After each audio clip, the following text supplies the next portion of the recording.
La vie politique de notre pays, du Bénin, est un perpétuel recommencement. Pourquoi je dis ça? Sous l'heure de Kérékou II, en 2002, il y avait déjà un semblant de tentative de nous arracher la renaissance du Bénin. Courageux mais pas téméraires, nos deux compagnons qui ont eu nom comme Nathalie Edba, le second c'est Kia Janou, ont attendu que le président et moi nous soyons partis en vacances pour faire un semblant congrès d'Alada.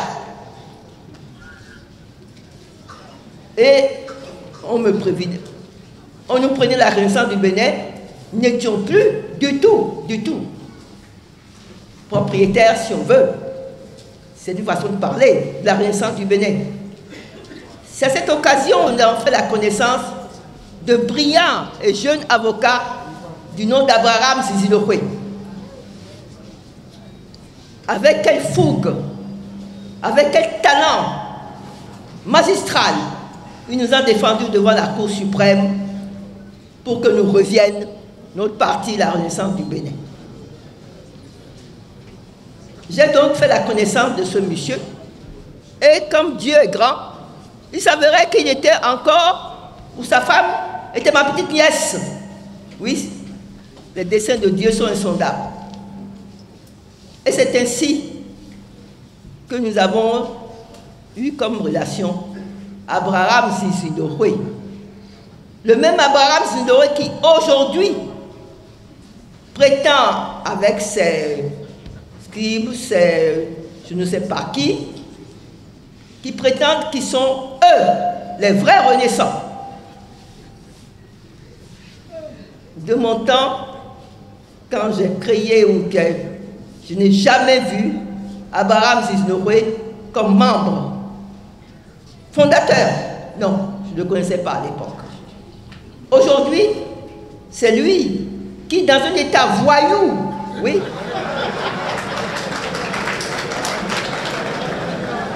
s'arroge les rênes de notre parti, la Renaissance du Bénin. Et il va, par mot et par veau, dire c'est moi. Le vrai Renaissant, c'est moi. C'est moi le président, Abraham Zizilowe. Et regardez ce qui m'entoure, n'est-ce pas? Monsieur Blaise Aranzo Glele, Monsieur Bada Georges, Madame Sikira, et j'en passe et des meilleurs. Bon. Ah oui, oh, Yewetome, lui, c'est le dernier venu, ça. C'est les enfants, ça. Qui te parle de Yewetome? Monsieur le Président, vous avez oublié la dernière campagne électorale quand nous sommes partis chez lui à Zakota et que ses concitoyens, ses frères et sœurs nous ont dit mais non, jamais de la vie, il sera notre candidat. Il n'a même pas une case chez lui, il n'a même pas construit une maison et nous l'avons défendu pied. Mais oui, oui. Aujourd'hui, il est devenu notre adversaire le plus acharné dans l'hémicycle. Qu'importe. Le problème n'est pas là. Le problème est que nous avons quelqu'un qui nous a dit il y a quelques années qu'il ne faut pas laisser faire un État voyou. Que l'État voyou, c'est ce qu'il faut réprimer de toutes ses forces. Malheureusement, cette même personne qui aujourd'hui est un État voyou, qui s'arroge tous les droits.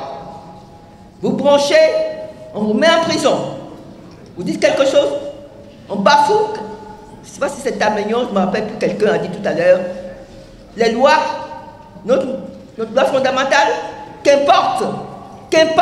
Patrice Talon, président de la République du Bénin, n'est-ce pas, de mettre en prison, oui, de mettre en prison un député. Ça ne peut pas se faire. Ça ne peut pas se faire dans un état de droit. Même s'il est coupable, on doit d'abord demander à ce que ses collègues lui enlèvent l'immunité parlementaire.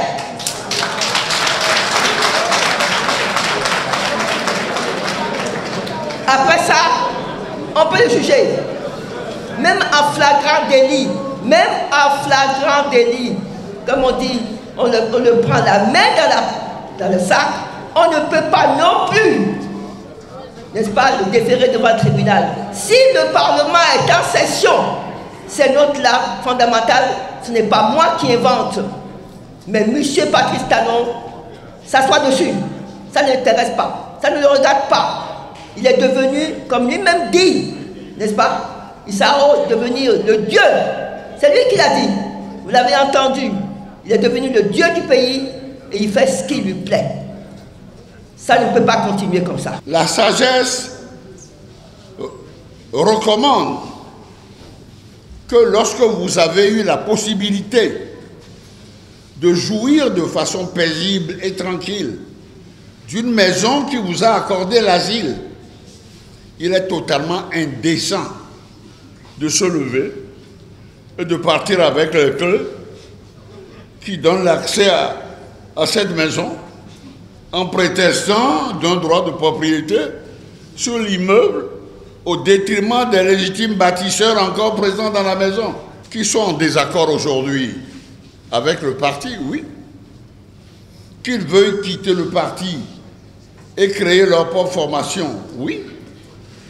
Mais qu'ils veuillent prioritairement jeter l'opprobre sur la présidente fondatrice du parti et moi-même, le président d'honneur, c'est triste, indécent et révoltant. À cet effet, je voudrais faire observer que la liberté des uns s'arrête là où commence celle des autres. Quant à vous, militantes et militants, hommes, femmes, jeunes, sages, notables, têtes couronnées, de toutes les régions de notre cher pays, de toutes les régions de notre chère patrie, de toutes les communautés linguistiques, de toutes les confessions religieuses, représentant vos bases respectives à cette rencontre, c'est vous le parti. Oui, vous êtes la renaissance du Bénin. Et il vous revient maintenant de lutter pour conserver notre héritage commun contre vents et marées. Nous devons ensemble nous ceindre les reins et rebâtir notre maison commune pour gagner les batailles à venir, seul ou en alliance. La rencontre de ce jour constitue le départ pour la relance des activités du parti. Je vous exhorte donc à vous y atteler avec courage, abnégation et esprit de suite. Militantes, militants et chers sympathisants, notre parti a résisté à toutes les manœuvres de déstabilisation parce que nous sommes des nationalistes. Je vous assure que la présente crise n'est qu'un feu de paille pour un plus grand rayonnement de notre parti. Mais restons vigilants, retroussons nos manches pour des victoires en plus grandes. Je suis là, Monsieur le Président, et très invité, Madame la Présidente, pour vous apporter mon soutien. Je vous apporte mon soutien. Vous me connaissez, vous savez que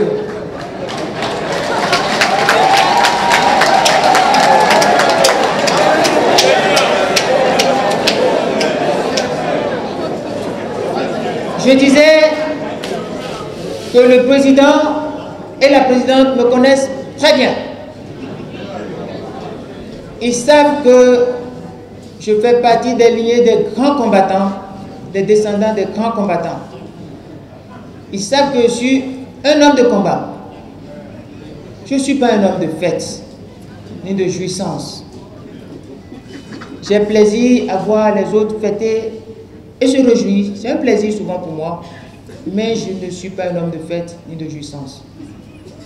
Je suis un homme de combat pour l'intérêt général. Et c'est pour ça que je suis venu vous apporter mon soutien. Je sais ce que c'est que la situation que vous traversez, que votre parti traverse. Je mesure cette situation. Je mets en perspective cette situation avec la situation générale de notre peuple,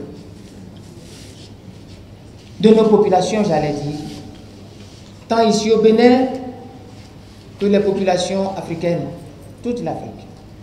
Je ne veux pas dire toute l'humanité, ce serait grave. Mais je sais ce dont nous avons besoin maintenant, ce dont notre peuple a besoin. Notre peuple a besoin du soutien des hommes intègres, des hommes purs, des hommes de principe, des hommes qui savent, comme l'a dit le philosophe, qu'une armée de principe peut aller là où une armée de soldats ne peut pas aller. Une armée de principes et de valeurs bien conjuguées, assimilées, bien utilisées, bien maniées, bien orientées, une telle armée peut aller là où une armée de Kalachnikov ne peut pas aller. C'est ce soutien que je suis venu apporter ici, le soutien d'un combattant. Voilà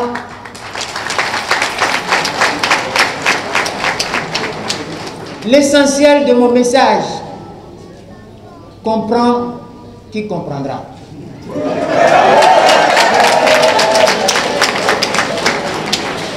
Et vous tous qui êtes devant moi, vous qui êtes devant moi, vous me connaissez. Vous savez qui je suis. Ma présence est un message.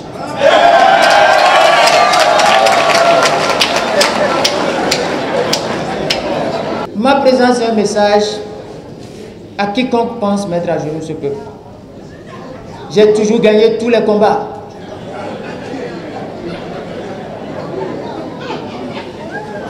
Je n'ai peur d'aucun combat. Et je suis là pour vous apporter ce soutien et vous dire que toute l'équipe que je conduis, tout le parti vous apporte son soutien.